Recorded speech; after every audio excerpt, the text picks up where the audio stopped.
Hello friends, welcome again. તો આજે આપણે શીખીશું વોક્યુબ્લરી ચેપ્ટર 2 ધ હ્યુમન રોબોટની. હવે આપણે વોક્યુબ્લરી જોઈશું. વોક્યુબ્લરીની અંદર V1. ઓકે, આઈ હોપ બધાને ચેપ્ટર સમજમાં આવ્યું હશે. તો વોક્યુબ્લરી V1 છે, તો એની સૂચના છે પહેલાં વાંચીશું. Circle the word which is an outsider in each set. મતલબ અહીંયા એક સેટ આપ્યો છે વર્ડ્સનો, શબ્દનો. એમાંથી જે અલગ પડતું હોય ને એની ઉપર આપણે રાઉન્ડ કરવાનું છે. ઓકે, તો પહેલાં જોઈએ. પહેલું છે જેનેરિયસ, ક્રૂઅલ, કાઇન્ડ એન્ડ લિબરલ. ઓકે, તો આપણને કઈ રીતે ખબર પડે કે આ સેટની અંદર કયો શબ્દ અલગ છે એકદમ? તો આપણને એના માટે એના વર્ડના મિનિંગ ખબર હોવા જોઈએ. ઓકે, તો જનરસનો મિનિંગ છે ઉદાર મનવાળું. ક્રૂરલ એટલે થાય ઘાતકી, જેનામાં કોઈ દયા નામની વસ્તુ ના હોય. કાઇન્ડ એટલે દયાવાન. અને લિબરલ એકદમ સ્વતંત્ર. ઓકે, તો આ બધાની અંદર જે ડિફરન્ટ વર્ડ છે એ કયો છે? ક્રૂરલ. ઓકે, પછી જે બીજો સેટ છે function, act, plan and work. ફંક્શનનો મતલબ થાય કોઈ કામ. એક્ટ એટલે એ પણ કામ થાય. પ્લાન એટલે કોઈ કામ કરવાનું હોય એના પહેલાં જે આપણે સ્ટ્રેટેજી બનાવીએ છીએ એને પ્લાન કહેવાય. વર્ક એટલે પ્લાન થાય. તો આપણા અલગ શબ્દો કયો થયો? પ્લાન. ઓકે, તો ત્રીજો સેટ છે did, action, display and act. તો ડીડ એટલે શું થાય? એક કામ થાય. એક્શન એટલે પણ કાર્ય. ડિસ્પ્લે એટલે બતાવવું. અને એક્ટ એટલે કામ. તો અહીંયા જે ડિફરન્ટ વર્ડ છે એ કયો થયો? ડિસ્પ્લે કરવું કંઈ વસ્તુ. ઓકે, ફોર્થ સેટ છે એ છે અસાઇન, ડિઝાઇન, બ્લુ પ્રિન્ટ અને પ્લાન. અસાઇન એટલે કોઈકને કંઈ કામ સોંપવું. ડિઝાઇન એટલે કોઈ પણ કામ કઈ રીતે કરવું છે એની ડિઝાઇન કરવી. બ્લુ પ્રિન્ટ એટલે કોઈ પણ કામ કઈ રીતે કરવું એનું પ્લાનિંગ કરવું, પ્રી પ્લાનિંગ જેને આપણે કહીએ છીએ. અને પ્લાન, ઓકે, કોઈ પણ કામ કરવા માટેનું પ્લાનિંગ કરીએ. તો આમાં જે ડિફરન્ટ વર્ડ છે એ છે assign. Okay, now fifth one is sell, purchase, buy and pay. Sell એટલે વેચવું. પરચેસ એટલે ખરીદવું. બાય એટલે ખરીદવું થાય. પે એટલે પૈસા ચૂકવવા. તમારો ડિફરન્સ વર્ડ કયો થશે? પે. ઓકે, છઠ્ઠો સેટ છે એક્સપેન્સિવ, ચીપ, ડિયર, કોસ્ટલી. તો એક્સપેન્સિવનો મતલબ શું થાય? મોંઘું. ચીપ એટલે સસ્તું. ડિયર એટલે મોંઘું થાય. કોસ્ટલી એટલે પણ મોંઘું જ થાય. તો આમાં જે અલગ પડતો વર્ડ્સ કયો છે? ચીપ, જે સસ્તું, એનો મતલબ સસ્તું થાય છે. ઓકે, આઈ હોપ તમને બધાને આના મિનિંગ ખબર પડી ગયા હશે. અને ઓકે, હવે જોઈએ V2 વોક્યુબ્લરી. V2ની એનું જે સૂચના છે વાંચીએ.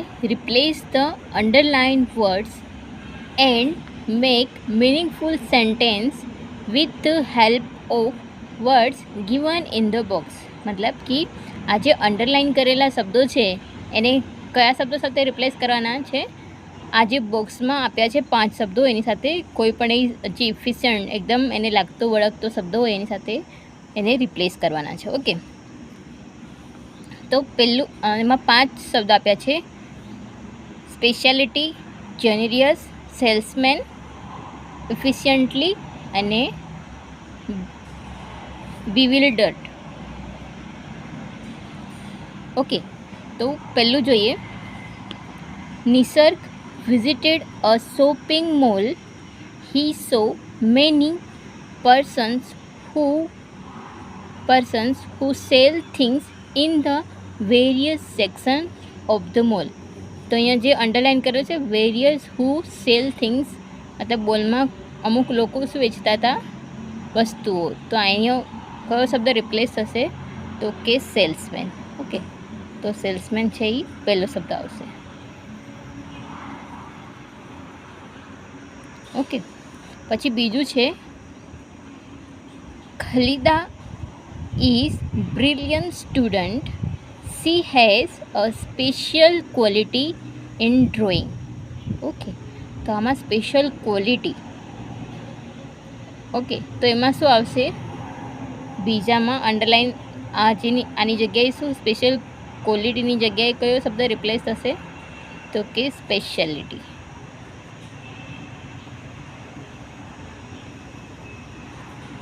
Okay, the third one is if you want to perform best, you will have to do your work effectively.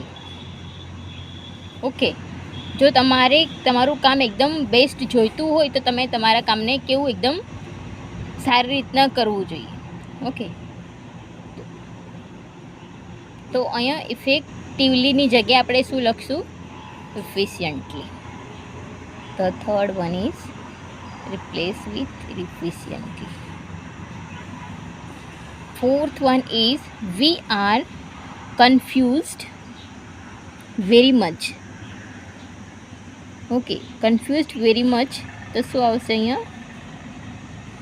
bewildered. Fourth one. Okay, the fifth one is Mother Teresa was a kind woman. Okay, kind એટલે દયાવાનની જગ્યાએ આપણે હમણાં જોયું હતું એ પ્રમાણે જેનેરિયસ. તો આ પાંચમો વર્ડ જેનેરિયસ રિપ્લેસ થશે કાઇન્ડની જગ્યાએ. ઓકે, આઈ હોપ વોકેબ્યુલરી 2 તમને બધાને સમજમાં આવ્યું હોય. નેક્સ્ટ છે with 3. Match each word given in A with its opposite given in B. Okay, હા એ છે અને બી છે, એના ઓપોઝિટ મતલબ એના વિરોધી શબ્દ આપણે લખવાના છે, ફાઇન્ડ કરવાના છે એની સામે. ઓકે, તો અહીંયા પહેલું છે બ્યુટીફુલ. બ્યુટીફુલનું વિરોધી શું આવશે? ઈ, ઉગી. ઓકે, તો અહીંયા ઈ લખ્યો છે. ઓકે, બીજું છે ચીપ. તો ચીપનું ચીપ એટલે સસ્તું, તેનું વિરોધાર્થી શું થાય? મોંઘું. તો શું આવશે? Cost, expensive. ઓકે, તો અહીંયા સી લખ્યો છે. ઓકે, તો અને ત્રીજું છે ઇન્ટરેસ્ટિંગ. ઓકે, એકદમ રસ ધરાવતું. તો આમાં શું આવશે? બોરિંગ. ઇન્ટરેસ્ટિંગ એટલે કયા વિષયમાં આપણને વધારે રસ પડે છે, અનબોરિંગ એટલે જેમાં આપણને વધારે રસ નથી. ઓકે, તો આવશે બોરિંગ. રિલેક્સિંગ. તો શું આવશે? એકદમ રિલેક્સ થયેલું માણસ કેવું હોય? વિરોધી શબ્દ સ્ટ્રેસફુલ. રોંગ. રોંગનું શું આવે? રાઈટ. ઓકે, તો ડી. Efficient, inefficient. ઓકે, તો આ છે વિરોધી શબ્દ, એકદમ ઇઝી છે. ઓકે, હવે છે V4. Number this sentence to show the order in which the event occurred. મતલબ અહીંયા એક સિચ્યુએશન આપેલી છે, એક એવી ઘટના આપેલી છે જેના નંબરે લોકોએ આડાવડા કરેલા છે. હવે એ ઘટનાના ક્રમ એકદમ લાઇનમાં હોય. ઓકે, લાઇનમાં કઈ રીતે થઈ શકે? એ નંબર આપણે એને આપવાના છે કે ઘટનાની જે ક્રમ છે એ કઈ રીતે બની છે, ઘટનાનું બીજું સ્ટેપ શું હતું એ રીતે. ઓકે, તો આપણું પહેલાં વાંચી લઈએ કે આખી ઘટના શું છે. He pleaded guilty. He was charged with drink and driving. He was fined and banned from driving for 2 years. He was stopped by the traffic police. He went on a long drive with his friends on his 18th birthday. He arrested him. They arrested him. Okay, તો first જેનું ક્રમાંક આવશે શું આવશે? He went on long drive with his friend on his 18th birthday. તો અહીંયા શું આવશે? 1. ઓકે. પછી સેકન્ડ છે he was stopped by the traffic police. એ લોકો બર્થડેમાં જાય છે, તમને કોણ રોકે છે? Traffic police. પછી છે ધે અરેસ્ટેડ હિમ. તે એમને પકડે છે ને અરેસ્ટ કરે છે. ઓકે. પછી ચોથું છે he was charge with drink and driving. Okay, એમને રોકે છે, એમને પકડ્યા અને એમને અરેસ્ટ કર્યા અને પછી એમની પાસે ચાર્જ વસૂલ છે. ઓકે, ડ્રિંક એન્ડ ડ્રાઇવિંગના કેસમાં. ઓકે, અને પાંચમું વાક્ય છે હી પ્લેસ ગિલ્ટી. ઓકે, એમને થોડો પછતાવો બી થયો. He was fined and banned from driving for 2 years. મતલબ એમની પાસેનું જે લાઇસન્સને 2 વર્ષ સુધી બેન્ડ કરી દીધું. મતલબ 2 વર્ષ સુધી એ લોકો ગાડી ચલાવી નહીં શકે. ઓકે, તો આઈ હોપ તમને બહુ ઇઝી વોકેબ્યુલરી છે તો સમજમાં આવી હશે. ઓકે, તો આની જે સેન્ટેન્સ બનાવવાના છે એ તમને ડિસ્ક્રિપ્શન બોક્સમાં મળી જશે. ઓકે, તો ચેક કરી લેજો ડિસ્ક્રિપ્શન બોક્સ. ઓકે, 1 થી 6 સેન્ટેન્સ. ઓકે, હવે છે નેક્સ્ટ છે V6 tick mark true or false, correct if false. Okay, શું લખવાનું છે? ખરા ખોટા લખવાના છે. ઇફ અગર જો વાક્ય ખોટું હોય તો એને સુધારવાનું પણ છે. ઓકે, તો પહેલું વાક્ય છે if you are innocent you do not pledge guilty.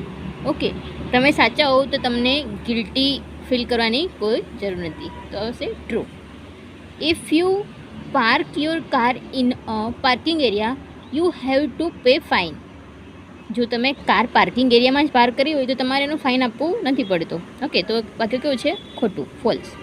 તો એને કરેક્ટ કઈ રીતે કરશું? If you park your car in parking area you don't have to pay fine. Okay.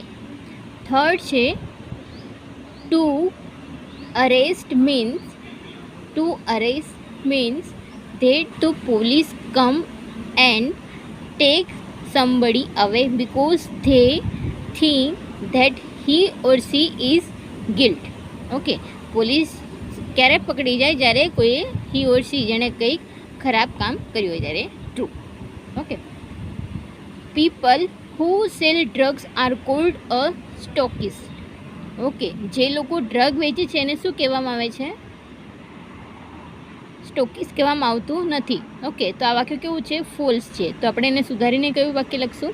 People who sell drugs are called druggist. શું કહેવાય એને? Druggist. A convict is a person who pled for the accused. તો કેવું વાક્ય છે? False. A accused is a person who pled for the crime. Okay. If you kill, rob or threaten someone it is called a crime. મતલબ કોઈને તમે મારો કે કોઈને તમે હાનિ પહોંચાડો તો એ શું છે? એક ક્રાઇમ છે. તો આ કેવું છે? ટ્રુ. ઓકે, તો આઈ હોપ બધાને વોકેબ્યુલરી 6 બધાને સમજમાં આવી હશે. ઓકે, ધેન હવે વોકેબ્યુલરી 6 છે અનમાર્કેબલ the letter in part A. Okay, part A and match the word with the description. Okay, આ ડિસ્ક્રિપ્શનની સાથે મેચ કરવાના છે. પહેલાં તો વર્ડને આ પાર્ટ એમાં જે વર્ડ્સ આપેલા છે એને સારી રીતના પહેલાં લખવાના છે સરખા. આ બધા એકદમ આડાઅવળી શબ્દો આપેલા છે. ધારો કે અહીંયા આપેલું છે પહેલું BRBOROTISC. તો અહીંયાનો કયો સ્પેલિંગ મળશે? વર્ડ્સ કયો બનશે? રોબોટિક્સ. ઓકે, તો રોબોટિક્સ કોની સાથે મેચ થશે ડિસ્ક્રિપ્શનમાં? તો કે રિલેટિંગ ટુ રોબોટ્સ. ઓકે, પછી બીજું છે KRA CCLE, તો એનો કયો વર્ડ બનશે? ક્રેકલ. CRACKLE, તો એ કયા સાથે રિલેટેડ છે? તો આવશે to make a series of sharp noise. Okay, crackers એટલે ફટાકડા ફૂટે, તો એ ક્રેકર્સનો નોઇઝ છે. પછી જો થર્ડ વર્ડ છે SASIGN, અસાઇન. ઓકે, તો આ કયો સ્પેલિંગ બનશે? અસાઇન. કોઈને કઈ કામ સોંપવું. તો એ કોની સાથે એનું ડિસ્ક્રિપ્શન આવશે? તો કે to give someone a particular duty. Okay, તો શું આવશે? અસાઇન. તો અસાઇનમાં શું હશે ડિસ્ક્રિપ્શન? તો કે D, to give someone a particular duty. પછી ફોર્થ વન એ છે, ચોથું વર્ડ છે HASLF, તો એનો વર્ડ કયો બનશે? ફ્લેશ. તો ફ્લેશ જે આપણે બહુ બધી ક્યારેક કોઈ શોમાં યા ફિર મૂવીમાં પાર્ટીમાં જોયું હશે કે એકદમ લાઇટનો ફ્લેશ થતી હોય. ઓકે, તો એ ફ્લેશ કઈ રીતના આવશે? ફ્લેશનું ડિસ્ક્રિપ્શન આવશે સાઇન ઓફ બ્રાઇટ લાઇટ, મતલબ એકદમ ચમકદાર લાઇટ હોય. પછી પાંચમું વર્ડ છે, એના શબ્દ છે TENSIINFY, તો એનો સ્પેલિંગ કયો બનશે? The intensity. INTENSITY, તો એનું ડિસ્ક્રિપ્શન શું આવશે? To become a stronger, intensity. પછી છઠ્ઠો વર્ડ છે HERA, તો એ કયો વર્ડ્સ બનશે? હેમ્પર. ઓકે, તો એનું ડિસ્ક્રિપ્શન શું આવશે? Two slow the movement of a robot. Okay, તો આઈ હોપ બધાને તમને સ્પેલિંગ મેચ કરતાં આવડી ગયું છે. આડાવડા શબ્દો આપ્યા છે, તેને સ્પેલિંગ બનાવવા છે અને એને રિલેટેડ ડિસ્ક્રિપ્શન જોવાનું છે. ઓકે, આઈ હોપ બધાને આ વસ્તુ સમજાયો છે. ઓકે, તો હવે વોક્યુબ્લરી 8 જોઈએ. Frame sentence using all the words. You may change the form of the words if needed. Okay, તો અહીંયા જે વર્ડ્સ આપેલા છે એને યુઝ કરીને એક ઇફેક્ટિવ વાક્ય બનાવવાનું છે. તો એક સેમ્પલ આપેલું છે, એના જે વર્ડ્સ છે મેન્યુફેક્ચર રોબોટ એન્ડ ઇફિશિયન્ટ. તેનું વાક્ય શું છે? We manufacture efficient robot for household work. Okay, first હવે જોઈએ આપણે. આ તો એક સેમ્પલ હતું. ફર્સ્ટમાં આપેલું છે ડિઝાઇન એન્ડ વર્ક. તો પહેલું શું વાક્ય બનાવીએ આપણે ડિઝાઇન અને વર્ક શબ્દો યુઝ કરીને? Flash is a basic design, not custom work. Okay, પછી બીજું છે પુશ, બ્રીથ એન્ડ કન્ટિન્યુ. તો 3 વર્ડ્સ આપેલા છે. ઓકે, તો અહીંયા જોઈએ push here to take a breath, then continue your work. Okay, તો 3 વર્ડ્સ આવી ગયેલા છે આમાં, વર્ક એન્ડ કન્ટિન્યુ. ઓકે, અહીંયા આવેલા છે design and work. Than third one is assign, node and did. Okay, ત્રીજું છે અસાઇન, નોડ, ડીડ. તો એનું વાક્ય બનાવેલું છે I assign to my business partner to write a contract deed, he replied in the note. Okay, ચોથું છે accuracy and excellent. તો 2 શબ્દો પરથી આપણે બનાવીએ. First published in 1919, the blue book has an excellent track record for accuracy. Okay, then પાંચમું છે woman and જેનરિયસ. Okay, એનું વાક્ય બનાવેલું છે વુમન હેઝ જેનરિયસ નેચર. ઓકે, તો આ હતું આપણું વોક્યુબ્લરી 8. ઓકે, આઈ હોપ તમને બધાને વોક્યુબ્લરી 8 સમજમાં આવી હશે. ઓકે, તો હવે V9 છે, વોકેબ્યુલરી 9 છે, એ છે use the proper word at a proper place to make meaningful sentence. મતલબ અહીંયાથી એક એવું વર્ડ્સ લેવાનું છે અને એને આખા સેન્ટેન્સની અંદર કઈ સરખી સાચી જગ્યાએ મુકાશે જેનાથી આખું સેન્ટેન્સ એકદમ મિનિંગફુલ બને. ઓકે, તો અહીંયા પહેલું છે ફર્સ્ટ છે my friend met the landowner and the sale deed. Okay, મારો ફ્રેન્ડ કોને મળ્યો? એક લેન્ડ ઓનરને મળ્યો. તો અહીંયા શું આવશે? ડિઝાઇન ઓર અસાઇન. તો શું આવશે અહીંયા? Words assign.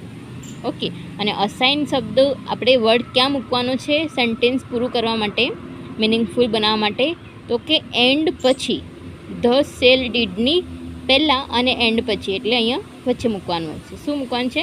અસાઇન. તો વાક્ય શું બનશે? My friend met the landowner and assign the sale deed. બીજું છે the secretary explain her boss the agenda of the meeting. Secretary. Okay, તો અહીંયા બે વર્ડ આપેલા છે, બ્રીફલી એન્ડ બ્રીફ. ઓકે, તો અહીંયા આપણે આવશે બ્રીફલી. તો અહીંયા અને બ્રીફલી કઈ જગ્યાએ મૂકવાનું છે? તો કે એક્સપ્લેનની પછી, હરની પહેલાં અને એક્સપ્લેનની પછી, એટલે બેની વચ્ચે. ઓકે, શું મૂકવાનું છે? Briefly word. તો આનું આખું સેન્ટેન્સ શું બનશે? The secretary explained briefly her boss the agenda of the meeting. Third one is a red light on the mayor's car was. Okay, તો અહીંયા બે વર્ડ આપેલા છે, ફ્લેશિંગ એન્ડ શાઇનિંગ. શાઇનિંગ એટલે ચમકવું અને ફ્લેશિંગ એટલે ચાલુ થાય બંધ થાય એ રીતના. ઓકે, તો અહીંયા કયો વર્ડ્સ આવશે? ફ્લેશિંગ. અને એ ક્યાં મૂકવાનું છે આપણે? વોઝ પછી લાસ્ટમાં અહીંયા. ઓકે, તો એનું આખું સેન્ટેન્સ શું બનશે? Meaningful sentence. A red light on the mayor's car was flashing. Okay, mayor સરની જે કારની લાઇટ છે એ ફ્લેશ થાય છે, ચાલુ બંધ થાય છે. પછી fourth one is Peter was on bell and went to Rajasthan. Okay, Peter જેલમાંથી છૂટીને ક્યાં? રાજસ્થાન ગયો. તો શું થયું?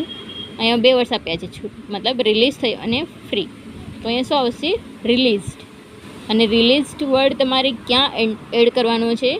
વોઝની પછી. ઓકે, ઓનની પહેલાં અને વોઝની પછી. તો આખું વાક્ય શું બનશે? Peter was released on bell and went to Rajasthan. Okay, I hope બધાને સમજમાં આવ્યું હશે. Thank you for watching. Please like, share and subscribe. Thank you for watching. And આ વિડીયો આખો એટલા માટે એક જ ચેપ્ટર એક જ વિડીયોમાં રાખ્યું છે કેમ કે ઇન કેસ બીજાને પછી બીજા વિડીયો ફાઇન્ડ કરવામાં, સર્ચ કરવામાં કોઈ તકલીફ ના પડે એટલા માટે. Okay, so like, share and subscribe. Thank you so much for your support. Thank you very much.